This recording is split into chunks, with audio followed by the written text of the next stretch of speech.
Nous vous souhaitons la bienvenue, chers collègues. Vous avez tous des badges de très haute sécurité. Vous avez encore le souvenir, je pense, de tout le lavage de cerveau qu'on nous a fait sur le sujet.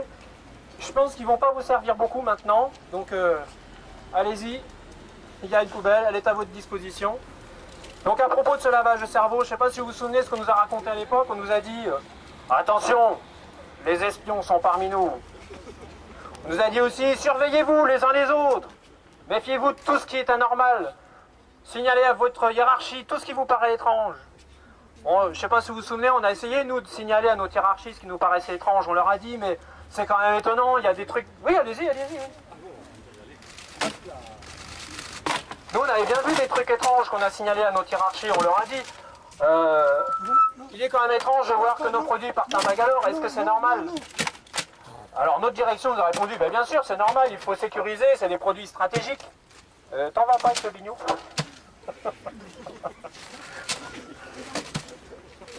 Il s'agit de produits stratégiques, il faut sécuriser avec des équipes de secours. Bon, quand on sait aujourd'hui où partent nos connaissances et nos développements, et qui les y a fait partir et comment, on mesure que le danger ne venait pas de là où on l'attendait. Et c'est pas la très haute sécurité de nos badges, nos mots de passe alambiqués et nos tourniquets pénibles qui empêcheront les fuites organisées. Mais bien sûr, notre management ne pouvait pas nous dire « Attention, le péril est partout et le danger, c'est nous ». Bon, pour revenir aux remerciements, il y a des gens qu'on n'aura pas besoin de remercier. C'est le gouvernement. Alors, ils ont été disponibles, mais pas tout le temps. Il faut bien reconnaître ce qui est. Pas quand nous défendions notre site, parce qu'il ne fallait quand même pas cautionner les actions de grève. En revanche, ils ont été disponibles le jour où les journalistes eux-mêmes ont commencé à prendre des nouvelles des ST Ericsson. Là, oui, ils ont été disponibles. Bon, merci quand même pour leur gentil discours, où ils s'inquiètent du drame humain que nous vivons, et qu'ils trouvent que c'est super dégueulasse qu'on délocalise en Inde, et qu'ils ne vont pas laisser faire, et que ça ne va pas se passer comme ça, et que non, non, non, la microélectronique bas normande doit être sauvée, et qu'ils vont faire tout ce qui est en leur pouvoir, et patati, et blablabla. Finalement, on ne sait pas trop bien ce qui a raté, si c'est leur pouvoir ou leur vouloir, mais à l'arrivée, c'est le néant. Même obtenir un report de 3 mois de nos notifications, on en avait besoin, je vous le rappelle, pour donner plus de chance aux projets de reprise d'activité. Alors, entre parenthèses, projets qui sont tous portés exclusivement par les salariés. Même ça, ils n'ont pas réussi à l'obtenir. Pourtant, alors, il faut rappeler que les États français et italiens sont au capital de ST Microélectronique. Alors nous, naïvement, on avait imaginé que ça pouvait changer des choses. Eh bien non. Un dernier remerciement, enfin, le pire, pour notre direction, sans qui la mobilisation exemplaire, surtout pour des cadres, n'aurait jamais été possible. Ils ont su bien nous énerver chaque fois que cela était nécessaire, et à chaque fois qu'il y avait un enjeu. Ils ont été extrêmement fédérateurs contre eux. Ils nous ont à peu près tout fait, et ils l'ont toujours à peu près tout raté. Pour conclure ces remerciements, il faut dire haut et fort que si les salariés n'avaient pas eux-mêmes pris les choses en main, à la place de ceux qui auraient dû le faire avant, aujourd'hui, va savoir où nous en serions. Peut-être déjà chez Pôle emploi. Au moins, grâce à notre bataille, pour les mois qui viennent, c'est ST Ericsson qui financera nos reclassements, et non le contribuable français. Et ça, je pense qu'on peut en être fier. Être PDG d'un grand groupe, c'est pas si compliqué. On a tort de s'en faire une montagne. Finalement, c'est assez simple.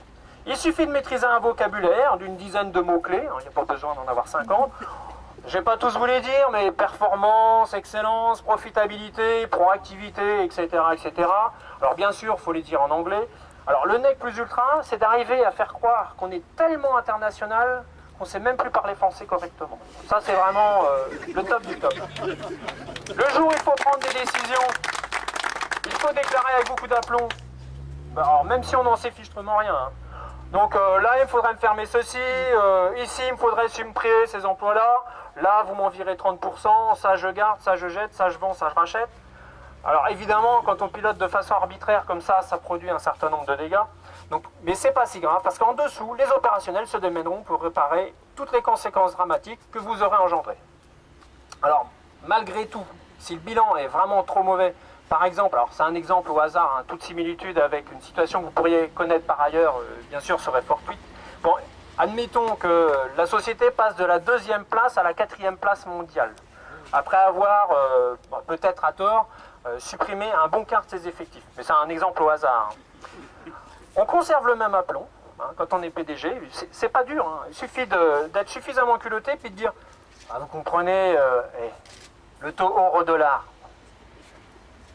hein, la crise, qu'est-ce que vous voulez qu'on y fasse? Et la preuve qu'on avait raison de supprimer des emplois. Vous avez vu comment c'est difficile? Donc, aussi, pchitons ensemble et masquons ce mensonge que nous ne saurions voir plus longtemps. Messieurs, s'il vous plaît. Bravo, hein, je pense qu'on peut applaudir.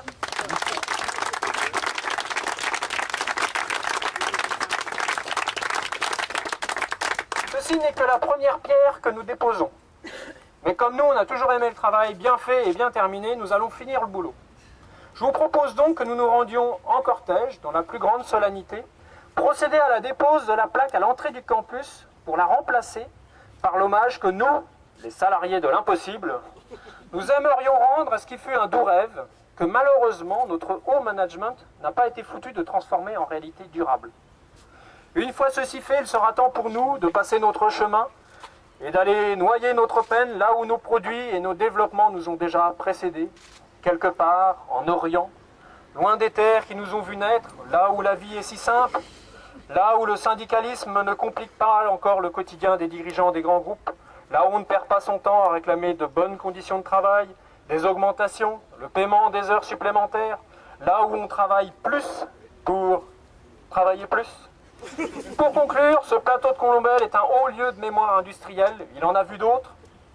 Chers amis, ajoutons notre couche, nous aussi, intégrons l'histoire, même si la nôtre n'est pas très glorieuse. Enfin, merci à tous, vous avez été super.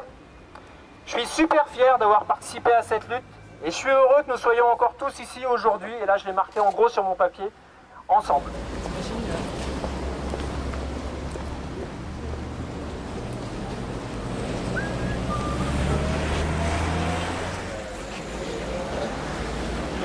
Bien, mesdames, messieurs, je propose pour que l'instant soit plus solennel, car je vous le rappelle, nous vivons quand même des moments historiques.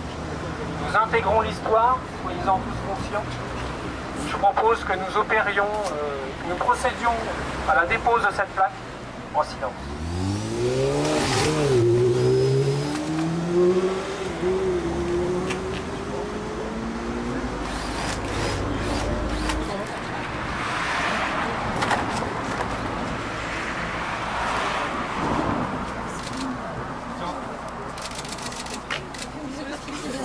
Bravo.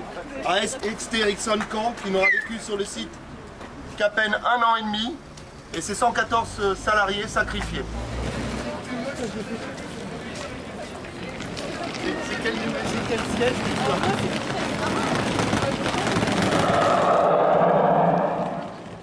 Mesdames et messieurs, votre attention s'il vous plaît.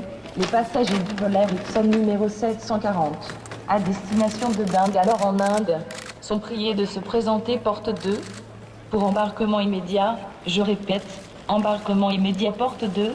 Merci. Ladies and gentlemen, your attention please. Immediate boarding gate 2 for Fly Ericsson number 740, destination Bangalore. Again, immediate boarding gate 2. Thank you.